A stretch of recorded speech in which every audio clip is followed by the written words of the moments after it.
Welcome to Time to Teach with Tammy, the podcast that gives tips, advice, and suggestions to teachers by a real teacher. So sit back and enjoy. And oh yeah, don't forget to subscribe.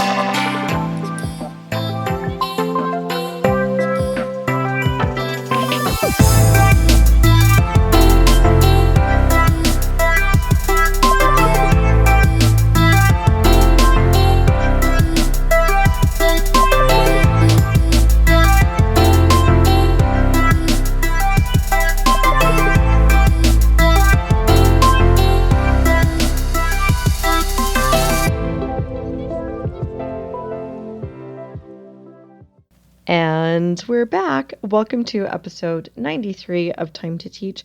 Today's episode is entitled Winter Holiday Stations. And that is exactly what we are going to be talking about. If you listened to the last episode, episode 92, that was Thanksgiving stations. So this is a very similar idea. If you've been listening to me for a while, well, even if you haven't, really doesn't matter. I really love doing stations in the classroom, and especially when there's any kind of special event, I really find that it's a nice way to do something a little bit different, but still structured, and something that's pretty easy, at least in my class, because my students do stations. We do math stations. This is a little bit different because it's holiday themed. So it gives my kids some kind of similarity. It's not totally new, but it's different enough that there's a novelty to it. And structure is good and keeping things consistent is good, but it's also nice to have a day or even a time within a day where we get to do something a little bit different. So it makes the whole feeling a little bit different than just having a normal day. So that's what we'll be talking about. So if you're interested in hearing all about holiday stations, make sure you stay tuned in. Okay, let's go ahead and get started then. So every year I really do kind of mix things up a little bit. And the way that I've done my stations before, especially my holiday stations, which I might have done an episode on the way I've done stations before. I can't even really remember. But typically for my holiday stations, they are rotating stations and with obviously different activity in each one. But this year I decided I'm actually going to design it to be based off of the way that I did the Thanksgiving stations. I really liked it because I was also incorporating every Friday. I give my students a little bit of free time, and I wanted to incorporate that into the Thanksgiving stations, and I thought I could do the same thing for the holiday stations. Now, during the morning, my grade level and I already do a kind of station type thing. Each pre-first classroom has a different winter holiday activity, and so every group is just kind of rotating through each classroom, and I think there will be one station on Hanukkah, one on Christmas, one on winter solstice, one on Kwanzaa, and what am I missing? Hanukkah. I don't think I said Hanukkah. So they'll already be doing stations like that. So that's what's happening all that morning, which makes it really nice. It's just, again, it's another way to keep the academics, but do something a little bit different. So the kids kind of feel like they're, having a party without having a party. That's my preferred method. But then in the afternoon, my kids are going to have a holiday station time. And this one is going to be more kind of free choosing. They don't have to go through all the stations. There's just different random activities, much like November's Thanksgiving stations. So they can choose, and there's only 6 to a station. And of course, if they finish one and they want to do a different one, they can, as long as there are not 6 students already in the station. So, what are those stations? Well, they're styled to be very similar to, again, to the way I did my Thanksgiving station. Sorry to have to refer to that so often, but it's just how it is. So there will be a holiday picture coloring station. Um, and that's just because some of the kids just like calm, relaxing activities. And it's nice to have a station that is nice and calm, one that's not going to, you know, be too loud. It's just nice to have that. And there's always some kids who really like art, and it's just coloring. So it's not like a messy art type of thing. But it's just nice because there's those kids who just want to do something relaxing and it's quiet. And it helps if not all of your stations are loud stations. It just kind of balances because it probably will already be kind of loud given that students will be engaging in different kinds of activities. So that's one holiday picture coloring. And what I plan on having will be different pictures of different holidays. I haven't really, I've gotten some of the pictures together. So I know I have a snowman, I have a Christmas tree, I have a menorah. I think I have a star. I could be wrong. I could be confusing it with something else that I prepared, but I think um, I should go into my slide here and take a look. I think that's what I have. Um, and a gingerbread man, and yeah, that's it. That's the only other additional thing. So, I'm planning on getting a few more things, but I kind of want to have different items and things coming from the different rotations that the kids would have gone through earlier in the morning with all the grade levels. So I want something from each winter holiday that they'll be learning about.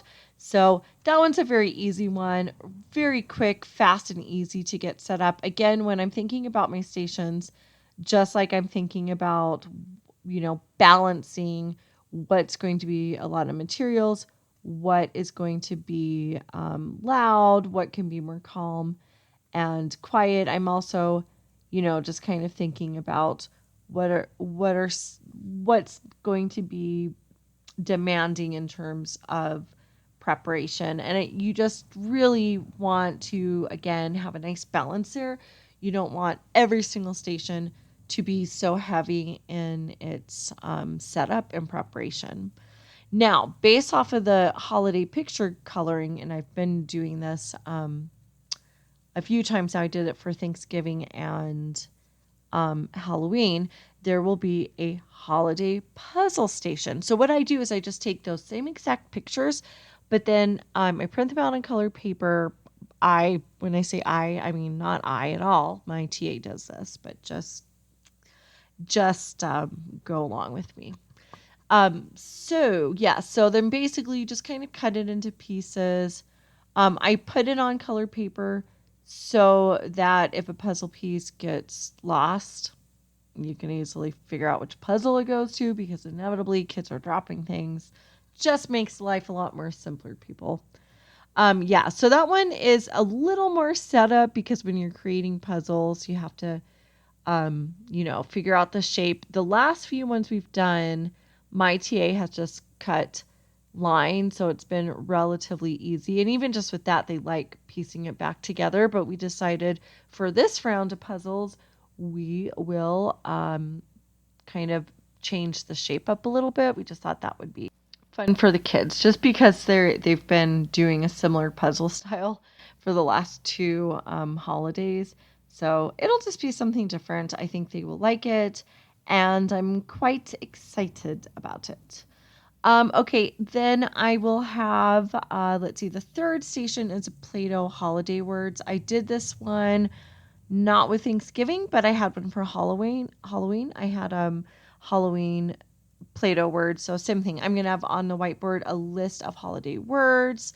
Again, words that are going to be coming out of the different rotations and the different holidays that they learned about in the morning. So They'll see Kwanzaa, Kenora, snowflake, tree, gingerbread man. Some of these things are extra things. Christmas, Hanukkah, winter solstice, menorah.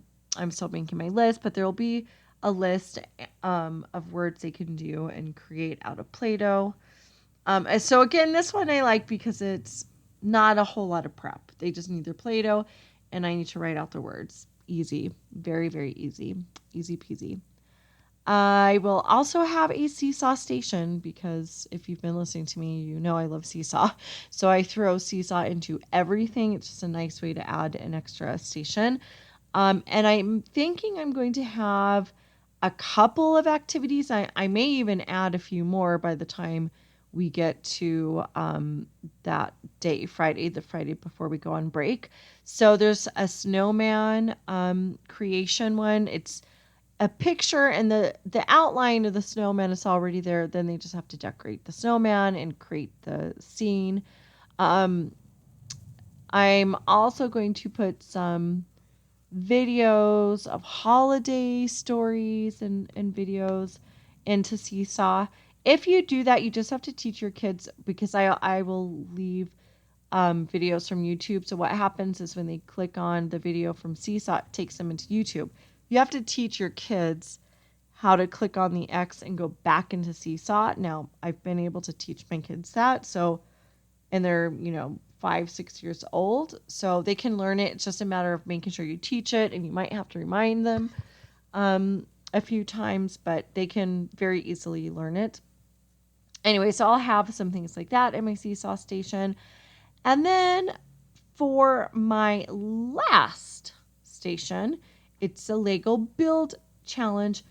Oh, I forgot. That is not my last one. I have another one that I almost forgot about. Anyway, the Lego Build Challenge, I like to have building and creating type activities whenever I do stations. And I do this even in math stations. So actually the kids are used to doing this all week in our math stations. We usually have one kind of maker space or building kind of a station. So this one is a Lego Build Challenge, and it's building different holiday things. What I'm planning on doing is having a screen in a Google slide of pictures of these things so they can look at it. And there will probably be a handful of different things that they can build and create. That way, if they create one, then they can do another one. They can do as many as they actually have time for. So here are a few of the things I have in there. Build a Christmas tree, build a menorah, build an ornament, build a stocking, build a present, build a star, build a gingerbread house, build a sled, build a wreath, build a candy cane.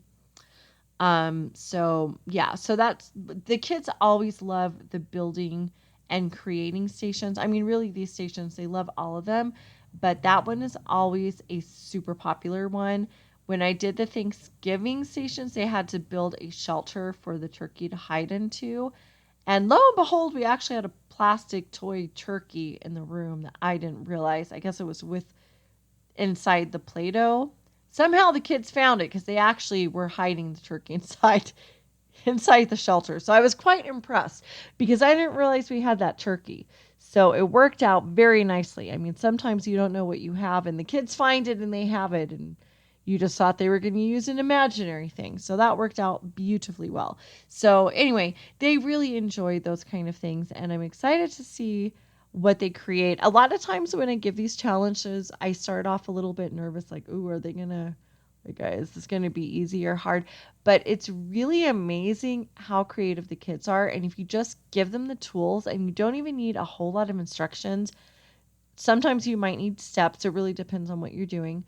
But I find the less structured and the more freedom I give them, they create the most amazing things. I mean, it's really quite amazing. So I'm excited to see what they come up with. And then now this really is my last station. I had forgotten about this one. So it's a drawing how-to station. And I have, let's see, I'm looking in. my Google Slides here where I have everything planned out. Okay, so what I'm going to do is I have 1, 2, 4. It looks like 4, and I think 4 is good. I don't think I will get any more. 4 how-to pictures that they look at the steps and they follow and they draw it. And again, I'm going to say I love these kind of stations where they have to follow along, because I feel like even though there's a fun aspect to it, there's still academics involved anytime that they've got to follow instructions, plan things out, create. I love it, and I know that they enjoy that too. But it's nice because it's a bit of a challenge where they've got to figure things out. But in any case, how to draw a snowman. So I have one of those, and I'll be printing out the pictures and blowing them up so the kids can sit. I'll probably have them in the kidney table and they can just look at the pictures and follow along. How to draw a Christmas tree, how to draw a penguin, how to draw a stocking. As I'm looking at my options here, I want to see if I can maybe get a few other things that would incorporate our other. I've got Christmas here. I've got winter covered with the penguin. But Christmas is maybe a little overly represented. Because I have two. I have the Christmas and the Christmas stocking. And then winter, I have the penguin and the snowman. So I'm going to see what other things I can incorporate, because I like to make sure I'm, covering everything that we're teaching them that day of the winter holidays. That is it, you guys. That's it on my stations. And I think I'm going to give them a good hour to do that. Just because there's 6 stations. So, they can spend quite a bit of time in those stations. And I kind of also use this because I do not like parties. I don't like putting movies on. I just find, for me, it feels more, I just don't like when it's not structured. I just don't enjoy it. I find that behavior is not the best. So the more structured I can keep things, the better behaved they are. So doing this, it's structured, but it's still, they're still having a bit of free time. They can choose, they have 6 different stations. So it's not total free choice, but they have a good amount of activities they can choose from. And they're really things that they love to do. And then it's also tied into academics. So in a way, they kind of feel like they're having maybe not really a party, but a celebration still. I always call it a celebration. Because in a way it is. I mean, because the structure is so different than the way we're normally doing things. So in a way it really is. But yeah, so that is that. And then I just want to go over the way that I organize all of this in terms of, as I mentioned right here, I was referring to, I had to go back on my slides and take a look at some of the things. So what I do is, starting this year, I have been using Google Slides to make my lesson plans. I used to use Google Sheets, which I love. I love using Google Sheets. But honestly, I'm going to tell you the reason why I switched to Google Slides this year. Number one is I just kind of became interested in Google Slides as a way to do lesson plans. But the big reason was because I was finding that because I had my old plans on Google Slides, I wasn't on Google Sheets, I wasn't being totally great about making sure I was changing things up enough.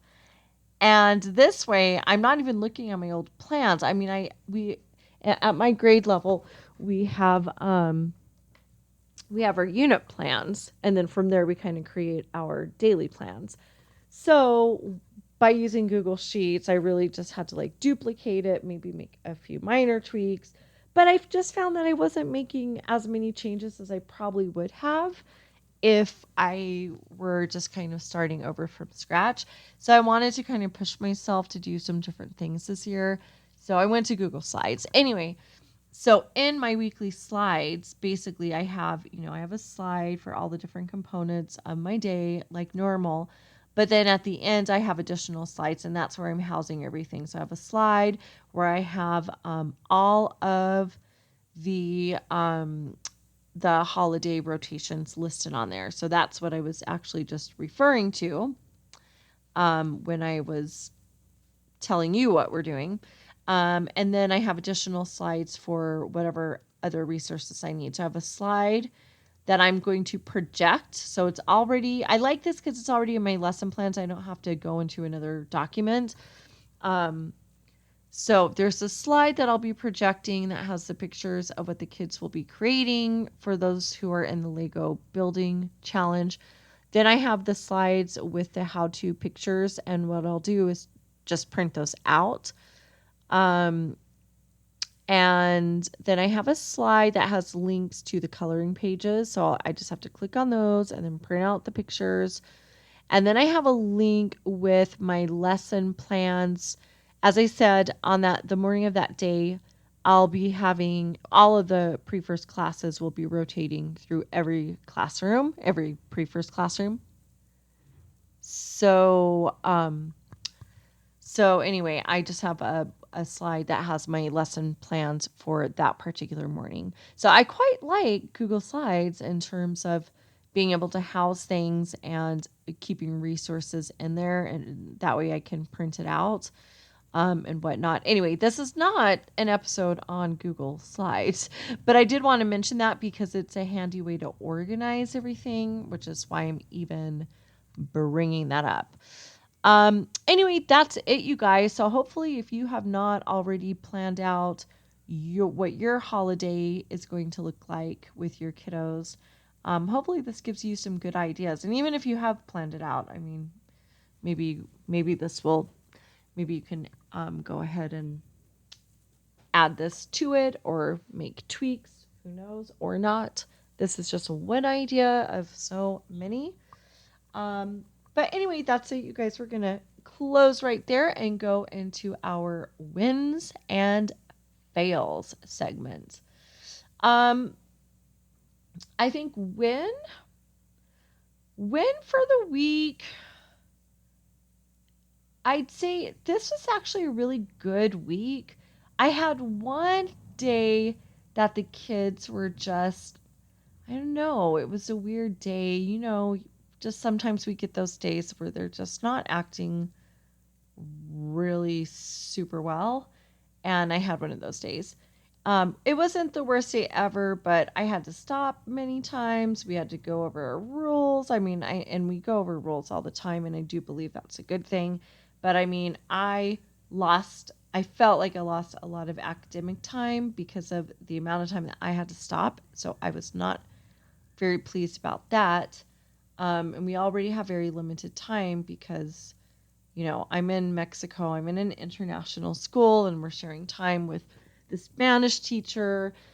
So my teaching time is just not what it is in the States, and it just makes it difficult. So I'm already working with limited time. So it's disappointing to me when I lose additional time. But this is actually a win. This is not the fail part. This is my win.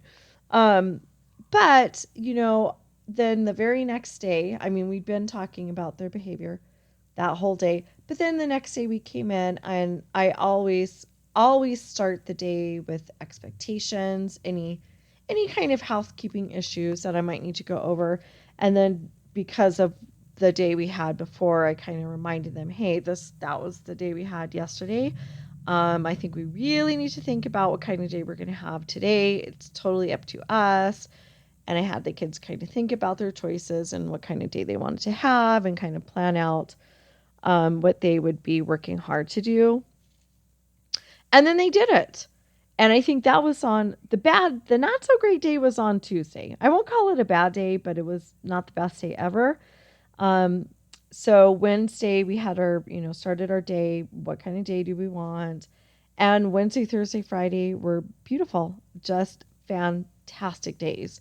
They were great. So that was a win that they were able to kind of come back because, it's really hard when you have a week with several days or, most of the week where you're like, there's a lot of poor choices happening here. But no, they were able to to correct their choices. So I was quite pleased on that. Fail for the week. I don't know. I don't really have any big fails, but I'm feeling just slightly behind, although I think at this point I'm pretty much caught up. On Friday, I had something different to do than what I normally do. So I wasn't able to I usually plan out my science workshop Friday before I go home.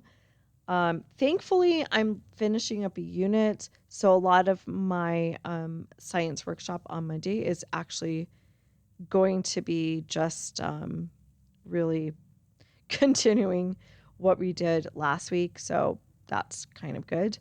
But it doesn't feel good. For me, it doesn't feel good going into a weekend having more pending items, just because I'm used to having a certain amount of stuff done.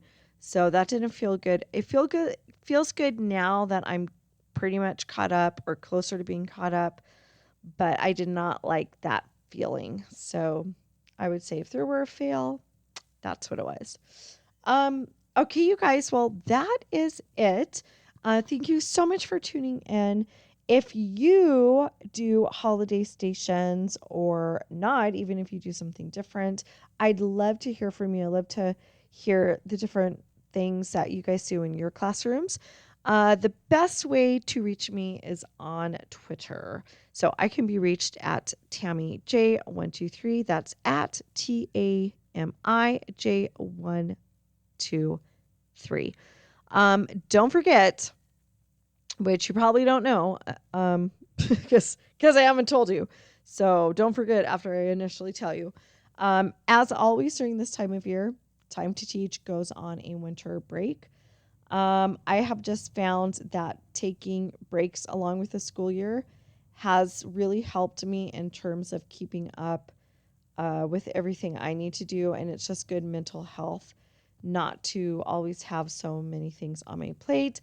So so winter break. This means that Time to Teach will not be back until January, but that is okay because that means you can catch up on past episodes. You can catch up on other things you need to catch up on, listen to other things in the meantime. Just remember to come back in January, though. I actually really appreciate this with podcasts that I listen to because I'm subscribed, you guys, I think to a couple hundred. I can't even find my phone right now. Oh, here it is, lost in a pile of stuff. But I think I used to be subscribed to even more podcasts, but I just basically I'm subscribed to so many that I can't listen to all of them, of course. Okay, 116. Not that bad. 116. I think I used to be about 300, but then my phone crashed or I had to reset it because it crashed. So it crashed and then I reset it. And then I didn't resubscribe back to all of them because, again, I don't listen to all of them.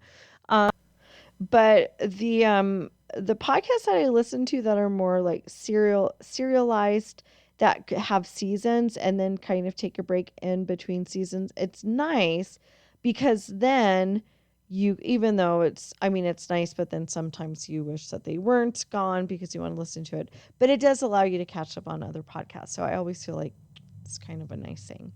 So hopefully that works out in this case too.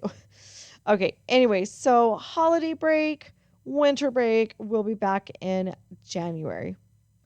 Until next time. Wait a minute. Wait 1 minute. Before you go, don't forget you can catch our show notes online at www.timetoteach.libsyn. That's libsyn.com. We're also on Facebook at Time to Teach. Don't forget to check out our Facebook group, Teachers for Effective Curriculum. And if you're an educator with your own podcast show, I invite you to join our brand new Facebook group, Teachers Who Podcast. Let's grow a community where we can network, problem solve, and discuss anything and everything podcast related. I'll see you there.